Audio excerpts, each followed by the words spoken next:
บายดีทุกคนวันนี้เราพาทุกคนมาย่างเลาะลิ้นไอเต็ก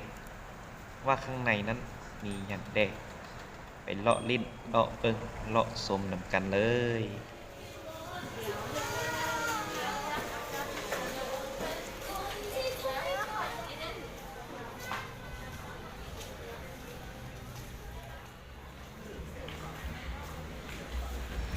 15,000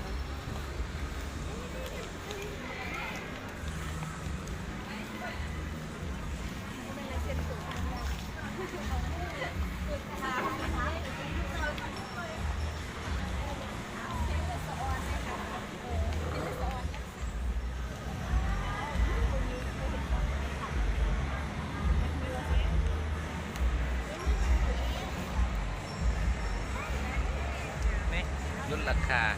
กำมั่ม35 บาทกีบเกือบ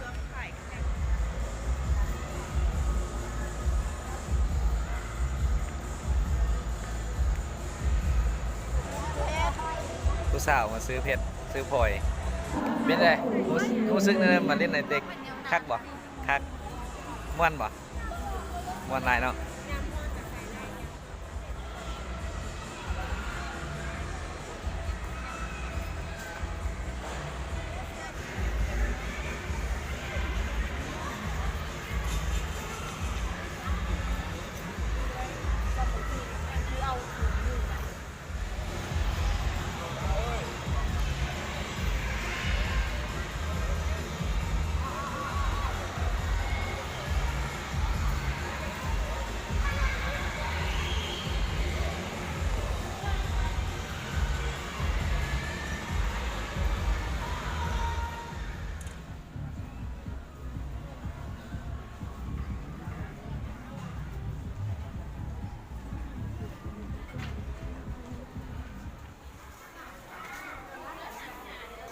หืม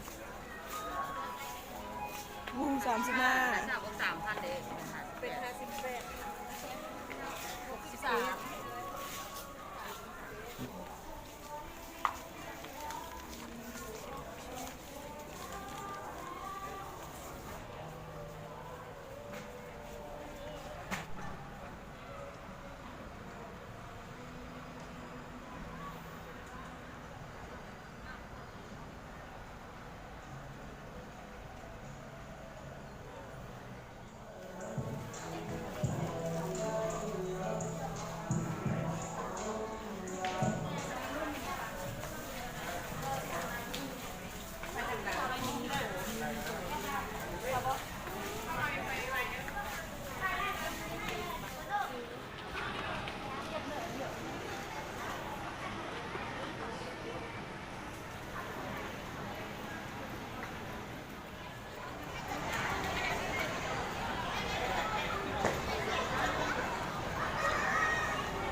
รู้สึกในไหน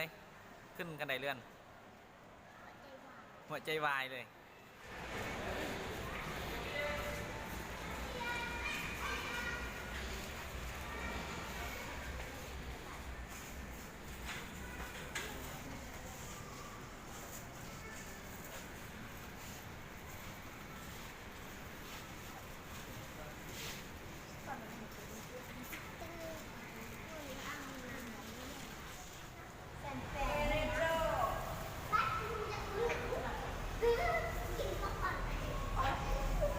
ชั้น7อันนี้นะเนาะขึ้นไปชั้น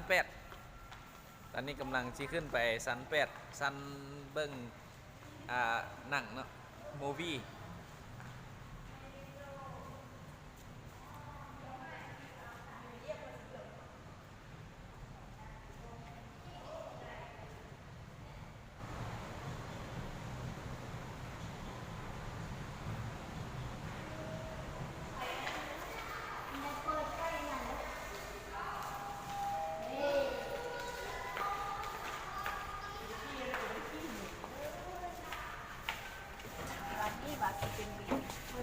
ครบแล้ว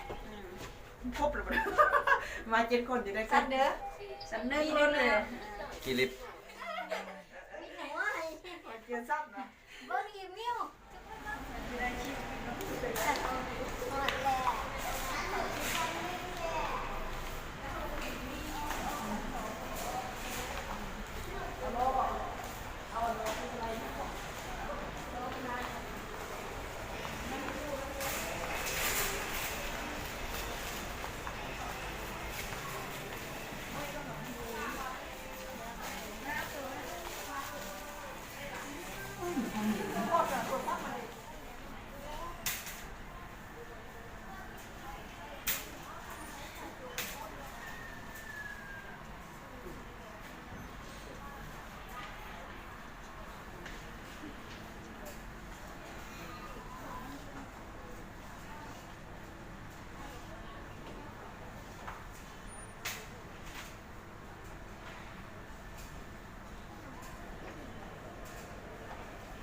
ของเล่นเล็กน้อย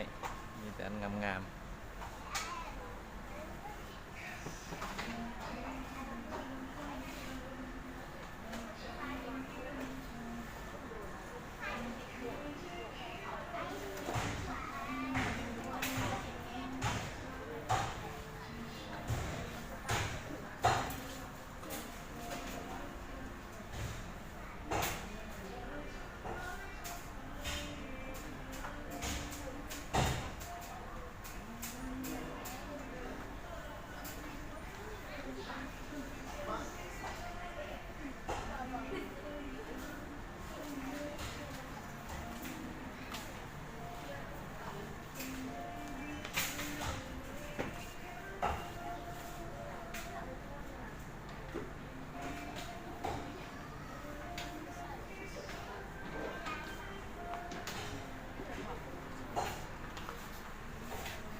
สำหรับแม่บ้านเนาะ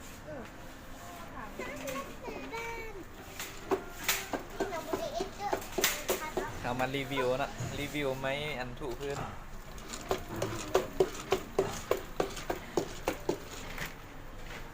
คักอิลิ เอาแล้